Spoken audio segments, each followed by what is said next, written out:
Hey guys, this is Locke. In this video, I'm going to be talking about where to farm Legendary Plus accessories. First of all, I should tell you that there is a distinction between Legendary accessories and Legendary Plus accessories. If you want to know which is which, you can go to the Equipment Codex and you can scroll all the way down to see which one is which. The Legendary Plus equipment are way better than the Legendary equipment. They have special unique effects. So these are all just the Legendary equipments. You can actually get these ones fairly common. Like they drop in raids, they drop in explorations, and they drop a lot more often than these Legendary Plus ones do. You can also craft them with the material that you get from raids. So these are not too bad to acquire. Some of these you have to get them only from only from the from very special places, but overall they're not too hard to get. It's just these ones are what people really want to get, and it's really difficult to get. So that's what I'm going to be talking about and focusing on how to get these. So there are three places that you can get them in, and the very first one comes from the field exploration. This actually starts all the way up at normal. In the normal fields, you already have a chance to get these Legendary Plus accessories. However, I never got one here. I only started getting them at the very hard normal fields. Like I would farm this stage, and I got a couple of the drops from here, but it's still very lucky. Like I have seen, if you're paying attention to chat here, you can see that whenever somebody gets something, it comes up here on your server, and you can see that sometimes people do get lucky drops from the normal stage. So I mean, if you're feeling lucky, you can try to farm them in the normal stage. But I never got one in normal. I didn't even get one in the hard yellow maps. I only got a couple from this one. I got two of the accessories from this stage, and I got three accessories from the hard green maps from here. So in total, I've actually received 5 of these, but it is based on luck.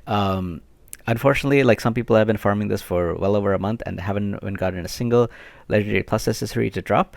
Others have, gotten multiple of them. It's really all based on luck. There is a pity that I'm going to talk about later, but for the most part, I think most people can, So instead of telling you, how to get them like here, because it's based on luck, I'm going to tell you, which ones to focus on. I think that's a better discussion to have. So if you're interested in PvP, I think Chapter 9 and Chapter 8, those are the accessories that you really want to go for. The Chapter 9 accessories is the revival accessory. So this is similar to the Phoenix Empress's passive, where when you die after like 1 second or something, you revive with a certain percentage of your health based on the how many of the set that you have. This is all around useful for PvP. It can potentially be used in some PvE scenarios, but it depends how much foolproof you want your PvE squad to be, right? Like if you accidentally die, if Karen accidentally dies and she has this, then you get like a second chance to not have to restart the whole run over again, right? So it has PvE applications as well. And I guess when you start becoming when you go into like really hard stages and you get a hell mode in there and stuff like that, this this accessory would have even more uses, but this is mainly used in PvP right now, because a lot of units can get one shot. People are starting to build teams where they have very high attack, and you can get AoE'd and you can get CC'd and then you just die. So having a revive accessory on them, especially on units like Claire, which are kind of squishy, they let you actually stay around long enough that you can do something. And when you revive, you usually don't have any targets on you, because unless everyone else is already dead, then everyone's going to target you. But most of the time, it's really good for especially letting your squishy characters live for longer and deal damage. So it's very good for a PvP accessory, and has certain uses in PvE, as I mentioned. This accessory, though, the Chapter 8 one, this is basically Spike's immortal passive. This one is very good for PvP. For PvE, I don't think it's that great, but for PvP, it's certainly great. It's basically, think about Spike and think of putting Spike's passive on anyone you want. That's basically the accessory. So as you can tell, like Spike has been dominating Arena, and just being able to pass around as passive to other people is going to be insane. So if you are interested in PvP, like these are the two chapters that you should be farming, chapter 8 and chapter 9. And you can also do this the 3-star green map as well, which also drops both of them. It also drops the third one, which is this one, the chapter 7 one, which is not really that great. It does more damage, but usually you want your legendary accessories to do something else more than just straight out damage. Like I'll talk about a different one that I think is a lot better. And so I got one of these from my chapter from this stage. So I have one of these, and I have it equipped to a unit right now, but it's not really making that much of an impact. So it does a little bit more damage, but it's not really that useful in my opinion. So yeah, if you want those PvP accessories, do chapter 8, chapter 9, and the 3-star green map. You can do whichever highest level you can. I think the higher level you are at, the more chance it is, but the chance is still very low. Like for example, if you're doing a normal map, maybe you might have like a 0.01% chance for a legendary accessory to drop. And then maybe if you go to the hard, maybe it's like something like 0.02%, which is double, but it's still like very, very rare chance of getting it, right? So like I would suggest you to do the higher stage that you can, but still it's still a lucky drop. So sometimes you might just not be lucky and have to wait for a while to be able to get it. There is one that I really like, which is no, not this one. I think it's a chapter 4 one. Yes, so I like this one for PvE.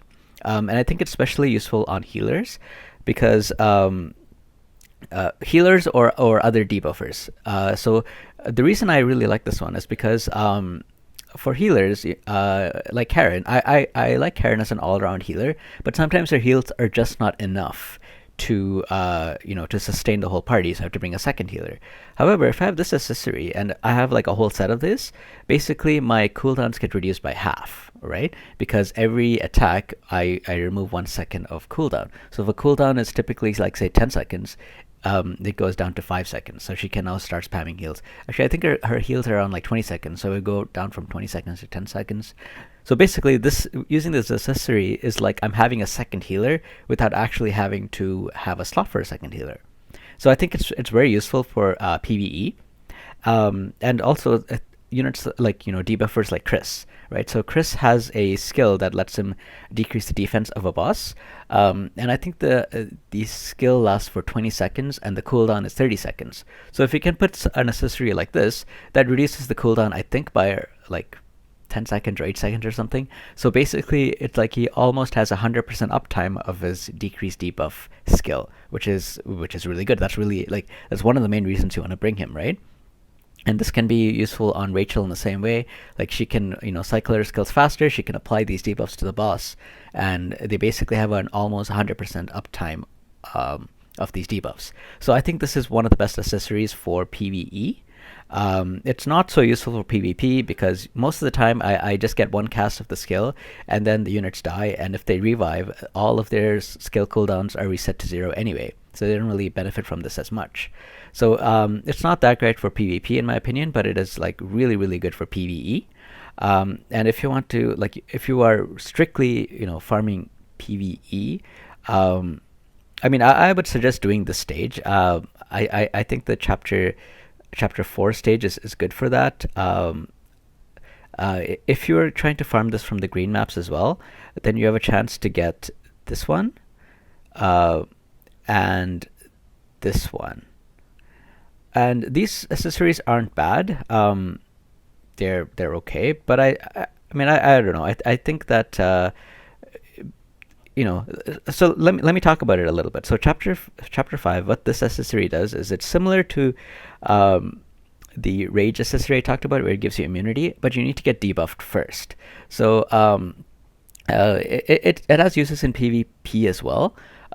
So you can use this one instead of the rage accessory if you want, but I find the rage accessory always procs because a person's HP does go down to like 10%, and then it procs. It always happens, right? Unless you're just so good that your HP never goes down. But with this accessory, you might not get debuffed, and you might get killed before the debuff applies. So it's a little bit worse. But somebody it's really good on is Spike, because Spike already has the Immortal passive, so Rage is not good for him. Instead, you can use this, and this would be good for him. So if you're interested in using Spike for a long time, you can also try to farm this one. And if you're interested in farming both of these, like if you're interested in farming 5 and 4, then maybe it's a good idea to go for this green map stage, because it gives you both of them. But most of the time, what I would recommend is just to do this 3-star map, because I think the revive accessory is very good. It's very good in PvP, and it has enough applications in PvE that I think that's what I would prefer. If you are interested in the PvE aspect, I would just suggest going and just farming directly from Chapter 4. This one is not bad either, but it is an attack accessory. Like, it increases the damage that you do. It's good for PvE as well. But still, again, as I mentioned, like most of the time, I want more than just damage. I want like something else, some added benefit. So I think this is one of the best ones. And obviously, you can also put this on your damage dealers as well to decrease their cooldowns and get their skills off faster. But yeah, I think this is one of the best PvE accessories, and I already mentioned about the PvP accessories. So those are the chapters that you want to be farming for, and you can get lucky and get the drops there. If you don't get lucky, we're going to talk about the what is it called? The guarantee that you have at the end. But the guarantee is just it's a pity system, really, but it's a very, very slow pity that it might take maybe a couple of months to fill up. And what I'm talking about is basically this item, the Traces of Memory. The higher stage that you do, the faster this drops. Like, if you're doing like a normal stage, I think you only get like one of these to drop if you're lucky. Whereas if you're doing the very hard stage, I think it drops in groups of 3, and you did 1,000 of these to basically craft. Well, let me show you the craft. So if you go to an accessory, you can craft something like this. Yeah. So you're basically trying to craft this Forgotten Memory, and what I just talked about, you need 1,000 of these to craft a Forgotten Memory. And once you have that Forgotten Memory, you can then craft. You can pick what you want. You can pick a necklace, earring, or a ring. You would go to something like this, and you would you would put 2 other legendary earrings that you aren't using or that you don't need anymore into these slots, and you would put the Forgotten Memory, and you can craft this voucher. And from this voucher, it gives you one of these things at random. So you might get really lucky, and you might get like a revive accessory, or you might not get like not lucky, and you might get the AoE accessory. Where's the AoE? This one.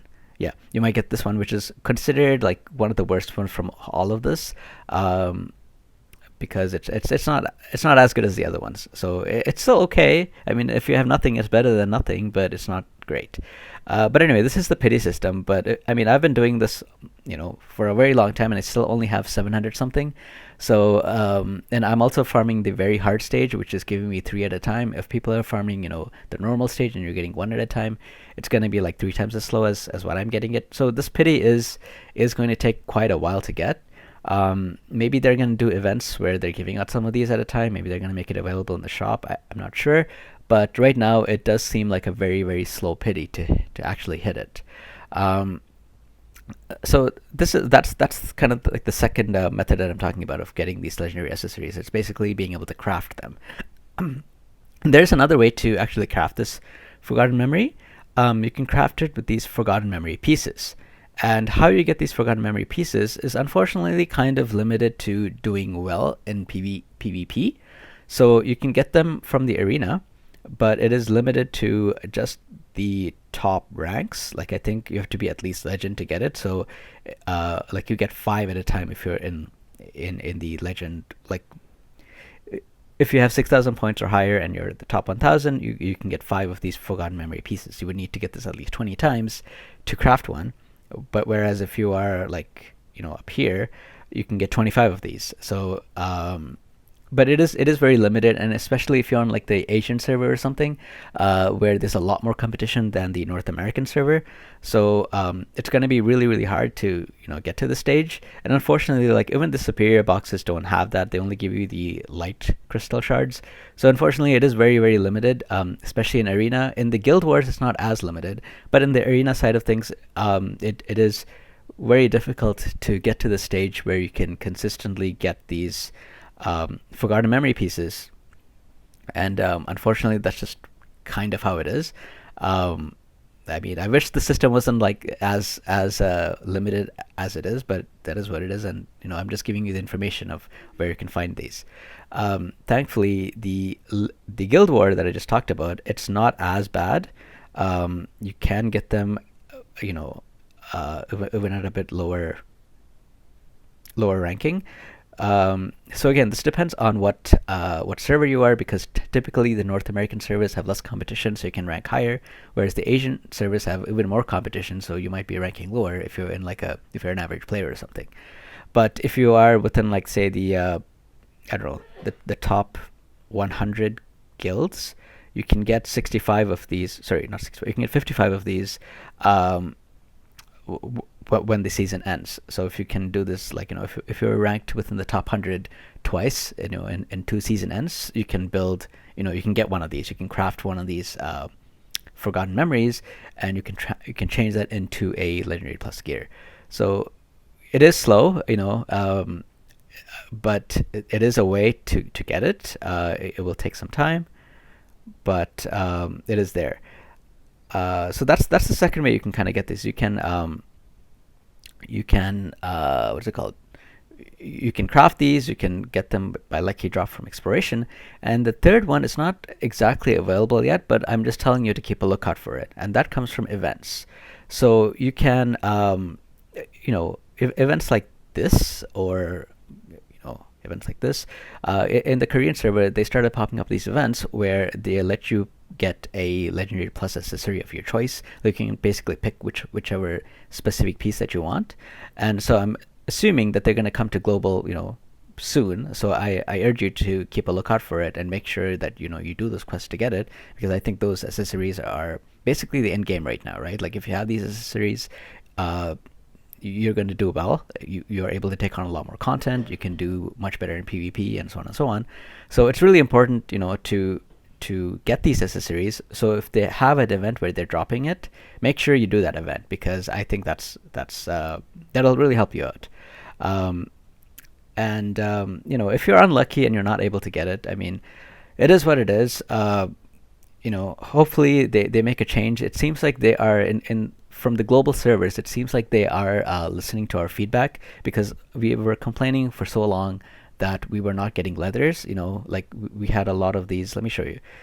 Like we were saying that we have a lot of these crafting materials, but we don't have the leathers to actually craft the armor. So they made a change, and they gave us quite a bunch of these for a period of time. And if you don't know this yet, let me show you where you can get it. If you go to the common shop right here, you can buy 50 of these every day for the next 13 days. It started yesterday, so in the total span of this event, you can get 700 scrap metals, damaged leather, and gemstones, which can significantly boost your account and let you craft all these things, right? So I think this is great. For the people that are AFK farming and getting a lot of these leathers and stuff anyway, it's not going to help you. But for me, that doesn't AFK farm, because I only have iOS and I can't AFK farm, this is like a huge help for me. So, my point is that it seems like the developers are kind of listening to our feedback and changing things. So hopefully they listen to our feedback about the rates of these Legendary Plus drops on exploration. You know how it's like it's a very lucky drop. You don't really have much of a choice.